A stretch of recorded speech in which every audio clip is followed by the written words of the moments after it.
Magandang araw po sa lahat. So, ngayong araw ay papakita ko sa inyo, ituturo ko sa inyo paano ba natin gagamitin itong MPSN item analysis system na ginawa namin para mas mapadali yung paggawa ng mga datos na ito. Okay. So, let's start. Para syempre makagawa tayo ng account, una, gawa muna tayong account. Yan dito. Okay, then fill up lang natin kung ano yung mga details.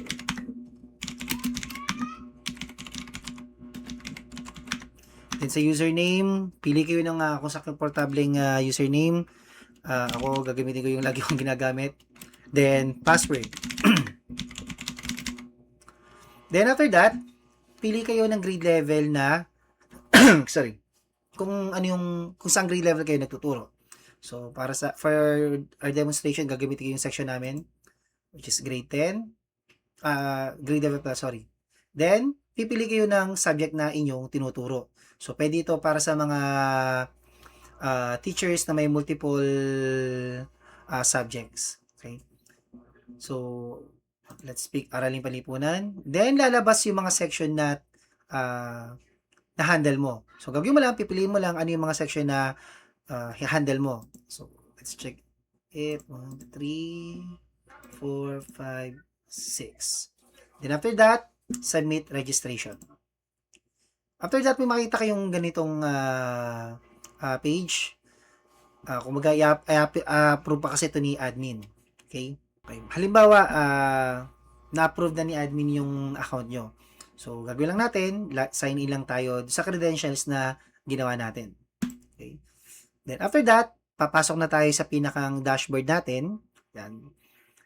Para makapagsimula, pindutin lang natin itong plus new. Then, pipili natin anong summative test, anong exam type yung ating lalagyan ng MPSM and item analysis. For this demo, gumamit ako ng dalawa.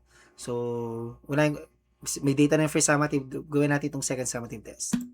Okay. Then, after that, pag-click mo yan, lalabas yung mga section na handle mo. So, make sure na lahat ng mga to ay check yung mga section mo kasi kapag na-check mo yung ibang section, pati yung section na yun malalagyan ng data. So, be careful. Okay? Then, click Start Encoding. Okay. So, next na lalabas ay itong part na to sa inyong dashboard. So, pwede kayong mag-mano-mano actually. For example, like this one, lalagyan mo yung score. Pwede mo siyang mano-manong ilagay. So, kumbaga old school style, no? Pero, hindi natin gagawin yan. Kasi, may nilagay kaming feature na sure na mas mapapadali ang inyong mga trabaho. Ito ang import zipgrade data. So, paano gagawin natin doon?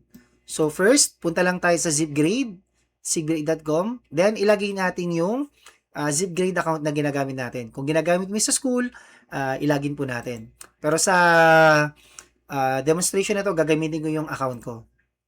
Okay.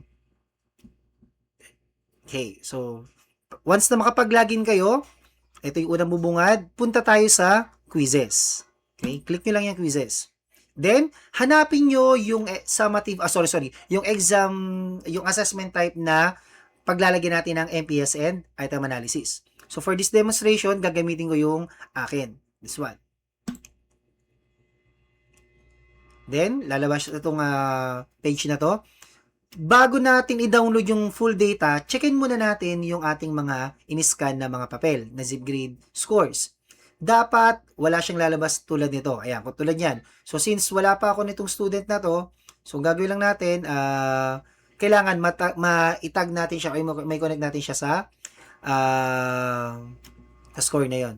Okay? So, halimbawa, na-connect na natin kasi wala pa yung student na yon. Okay. Halimbawa, na-connect na natin.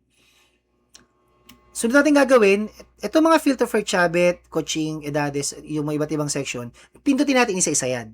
Okay? So, anong gagawin niya? So, basically, ang gagawin niya lang ay i-filter niya lang lahat ng mga estudyante for that specific section. Okay? So, dito lalabas yung lahat ng mga estudyante mo sa specific section na yon. Okay. Para mas madali nating mailagay mamaya dito sa import zipgrade. So, ang gagawin natin, pag nakita mo na ito na yung section na yun, click mo lang itong CSV button, then download using standard format CSV. Okay? So, click nyo lang yan, then magpaparam siya ng download. Ngayon, para mas madali nyo siyang mahanap later, kasi ganito yung magiging file name niya, pangalanan nyo base dun sa section. So, Chabet. Pagtan ko na to. Okay. I-replace ko lang po. This is for demonstration only. Okay. So, halimbawa, na-download ko na. Then, next, ano kayong iba pang section? Ito, wala pa ako nito. Okay. So, next section, ganun ulit. Then, pindutin ang CSV, click yung standard format. Palitan natin ng file name. Meron na kasi ako, so I just replace it. Halimbawa, natapos na natin i-download lahat ng mga CSV file ng lahat ng mga sections. So, ang gagawin natin, punta tayo dito sa dashboard, then pindutin natin itong import zip grade. So, may lalabas na modal. Pipili natin yung section na paglalagyan natin. So, kanina dinownload natin ay Chabet and Lanes. So, pindutin natin yung section na yon, then click choose file. Hanapin yung file, then hit OK. Pagtapos na at tama naman yung file na nilagay, hit the preview button. Yan. Dito lalabas na agad yung ilan dami ng estudyante, yung score range, yung mean at yung NPS. Itong flag kapag merong may problema dun sa data. So, since 0 naman siya, so click lang natin itong confirm import. Then, lalabas na automatically i-fill na niya yung NPS and item analysis. Lalabas na siya dito agad ngayon. Okay? So, ulitin natin sa isa pang section. Lanes. So, ulit, pindutin na section, choose file, then click the CSV file, hit preview, tignan natin kung tama, kung walang flag, kung tama na, click confirm import. Okay. Halimbawa, nalagay na natin lahat ng mga data o yung mga score nung per section.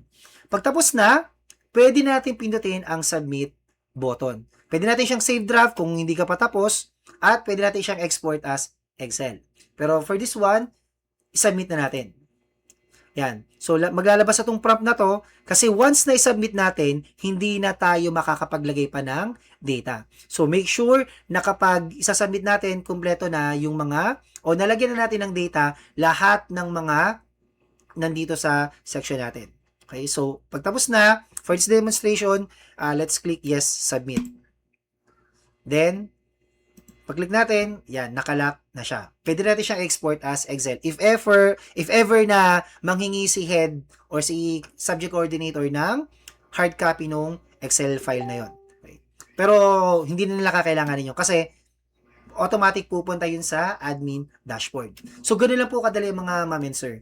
Okay? So, if ever may mga tanong pa kayo sa process, wag po kayo mag-hesitate na i-message ako or sa aking messenger account. Wag lang po sobrang gabi para at least ma-entertain ko pa po kayo. Ano po? So, yun na po. Maraming salamat.